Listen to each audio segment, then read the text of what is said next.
So Steve, how did Christian faith become part of your life? Well, I was born into a Christian family. My mother and father were strong Christians. My dad was actually a Baptist minister. So I was brought up in a family where the Christian faith, the Bible, was central to the way we thought. Obviously went to Sunday school and church every Sunday, so it was just a part of me from the very beginning. I couldn't even tell you when I had a conversion experience. I've just always felt a strong conviction that there is a God, that I have a Father in heaven, and that Jesus Christ is his Son and my Lord, although throughout the course of my life exactly realizing what this meant to me and how it should impact on my behavior is something that evolved over time. Yeah. How did you get into the academic world? Accidentally. My plans were actually after high school to become a professional guitarist, and that wasn't going as quickly as I thought it should have, my career in that respect. So I wound up going back to high school. I actually dropped out of high school. I hated school. But I went back to high school and decided to go to university to become a high school teacher. But actually discovered that I, for the first time in my life, really loved learning. I loved learning philosophy. I loved learning politics and history. And that set me on a path to just wanting to do more of that, which meant that I wound up doing honours and then a PhD and found myself in the middle of an academic career, and I'm still there 20 years later. Still playing guitar? I sure am, but not as much as I'd like. So the professional guitar career is on the back burner? It's on the back burner, that's right. May even have gone completely cold. What are you trying to achieve as a Christian in the academic world?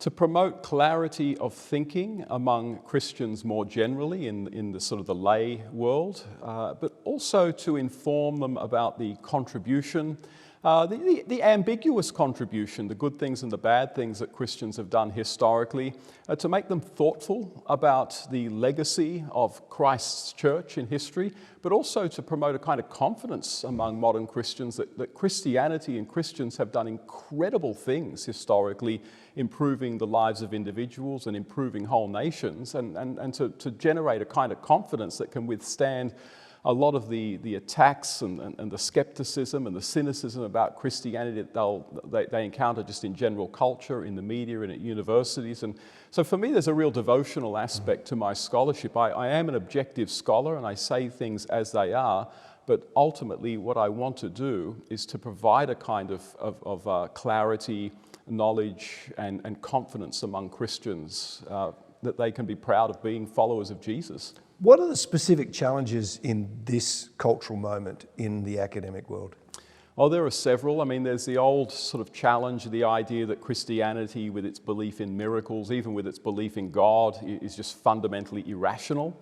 But probably the main challenge that's arisen over the last 30 years is the idea that Christianity is oppressive, that Christianity has historically been responsible for the oppression of racial minorities, that it's been responsible for the oppression of women, for the oppression of sexual minorities. And I think all of these accusations tend to be very, very simplistic and also tend to overlook the fact that many of the liberation movements involved with these organizations have also sort of come out of Christian activism as well. But much more recently, a new issue facing Christianity is the accusation that it is bad for people's mental health.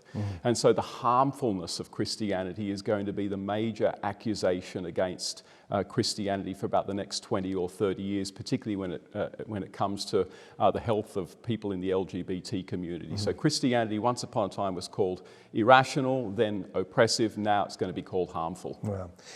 We're going to look at the early days in Australia, and one of the great characters was J.D. Lang. Yeah. Tell us about J.D. Lang. Who was J.D. Lang? He was a very fiery man. He is, as we would say today, a man with a disagreeable personality. But Lang came to Australia as a Presbyterian minister in 1823, absolutely full of energy. He was one of the most energetic men in the colonial period. He started churches, he started schools, he started a Presbyterian college at the Sydney University.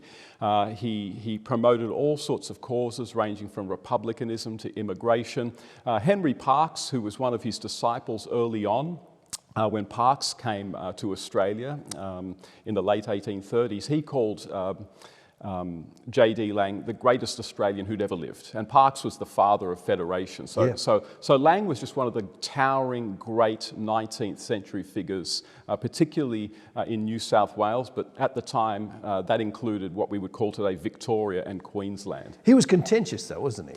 He was very contentious. I mean, he went to prison twice for libel. He went to prison on other occasions for not paying his debts. He was a man who did not suffer fools gladly. And yet, at the end of the day, he was a man who had tremendous impact on the colonies. He was a man that you couldn't be neutral about. I mean, he was sort of, his mindset was that you're either for me or you are against me.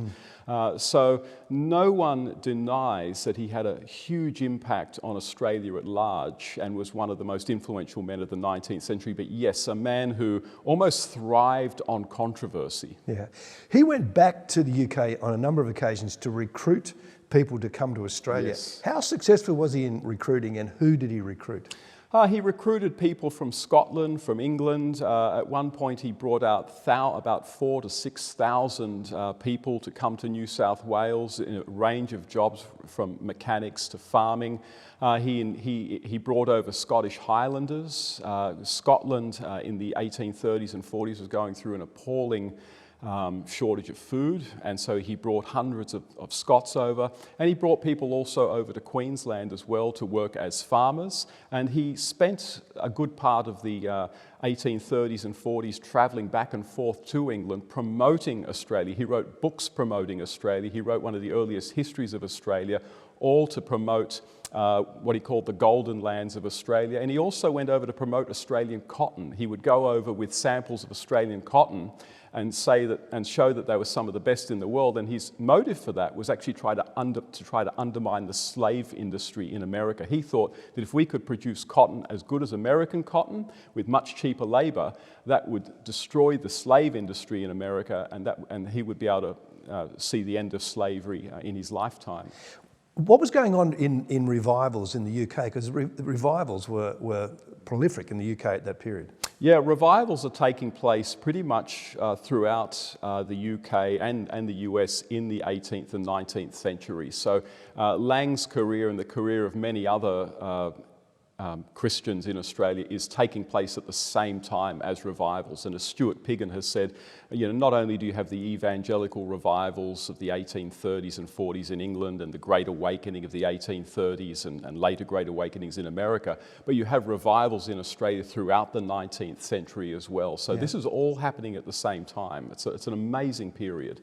Yeah, remarkable, isn't it? Because we often think about Australia started with just convicts, and yet who J.D. Lang's recruiting to come to Australia are actually those influenced by revivals. Oh yeah, I mean, for J.D. Lang's whole point of bringing people to Australia, I mean, it was to improve the religious and moral quality of the colony. And to modern ears this will be very negative, but for J.D. Lang, central to his immigration schemes was to try to reduce the influence of Catholicism. J.D. Lang, among others, believed that there was too much immigration coming to Australia from Ireland, and that Australia was in danger of becoming a sort of, what they would have called a sort of a popish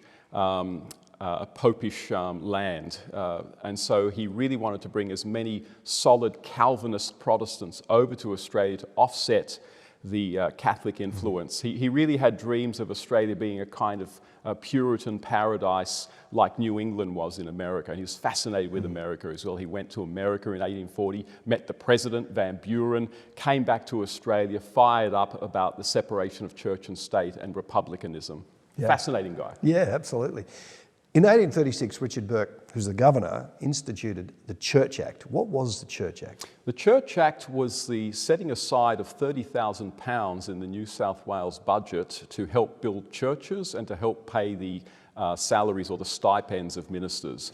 Burke was deeply concerned that if we didn't build more churches in Australia, that Australia would fall into godlessness. And he also believed that the Church of England should not be the privileged church in New South Wales in the way that it was in England. And so the Church Act basically apportioned money to pay for churches for the Church of England, Catholics, Presbyterians, and eventually Wesleyan Methodists. It didn't separate church and state. What it actually did was create a plural establishment where you had 4 churches given state funding. And the purpose of it was to Christianize Australia. Now, a lot of people would be surprised today that the state was giving money to the church, but the surprising thing was that he did it across denominations. Yes. I mean, that was fairly new and not radical, but different. It was very different. I mean, Burke grew up in Ireland. His uncle, I believe, was Edmund Burke, who was an Irishman who was Protestant but had a great love of Catholics. And so Burke was what you might call a sort of a Christian liberal. He believed very strongly in the Protestant faith. He himself was a very pious Anglican. But he also believed that one of the things that was the greatest threat to Christianity was Christians persecuting other Christians. And he really felt that Catholics in the colonies and others were being hard done by, particularly by the Church of England. And so he really wanted to try to get rid of all the sectarian or the fights between the denominations by basically giving them all money. So that was one of the major points of it.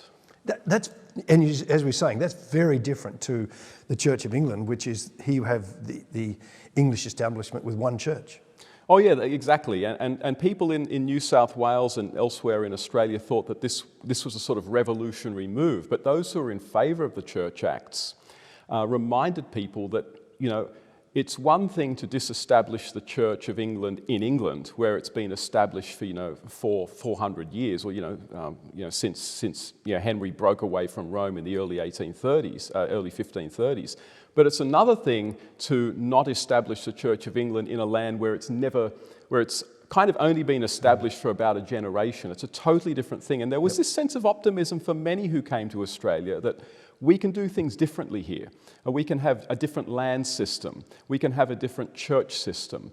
We can get rid of the old class system. And the Church Acts, which basically spread to every colony, that was part of that optimism that we can leave some of the mistakes of the old country behind and start anew. But starting anew did not mean not having Christianity. It certainly meant having Christianity as strong as possible, and they thought that the Church Act was the best way to do that. And his motivation wasn't that they were just good social organisations. There was this sense of this is good for the nation spiritually. Oh yeah, Burke himself was a very religious man, and that's become clear from the research of David Stoneman, who actually went to the archives on Richard Burke, I should say, and he was he basically deciphered Burke's handwriting. Burke's handwriting is notoriously difficult to read. I've tried myself, it's very, very hard. And so a lot of historians went and ignored a whole bunch of his letters for many, many years. David Stoneman went and read it and discovered that Burke was actually deeply godly. He would have prayer meetings every morning in New South Wales.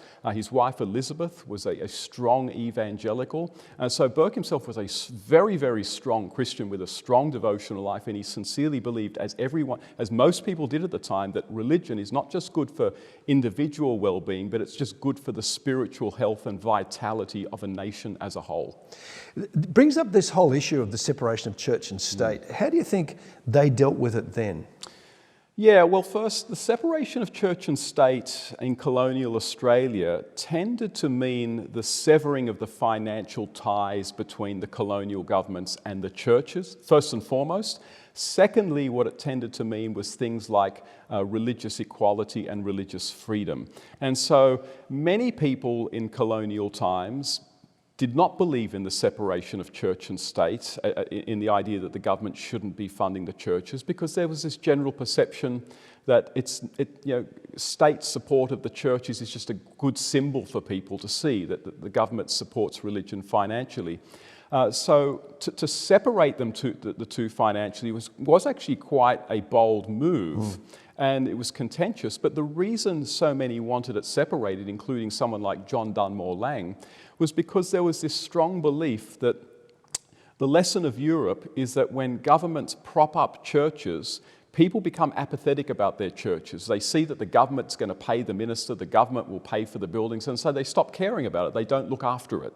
And the understanding was that can lead bad ministers and theologically dubious ministers to stay in their posts, just paid for by the government. And they looked at Europe and they said, you know, religion is declining in Europe. But then people looked at America, J.D. Lang especially, and said, religion is thriving in America. What have they got? What are they doing different? And they noticed that in America they had voluntarism, whereby not states that support churches, but the congregations themselves. So the separation of church and state in the colonial period, the severing of the financial ties between the governments and the churches, was in the hope that the church, that Christianity in Australia would not go the way that it did in Europe, but would go the way that it did in America.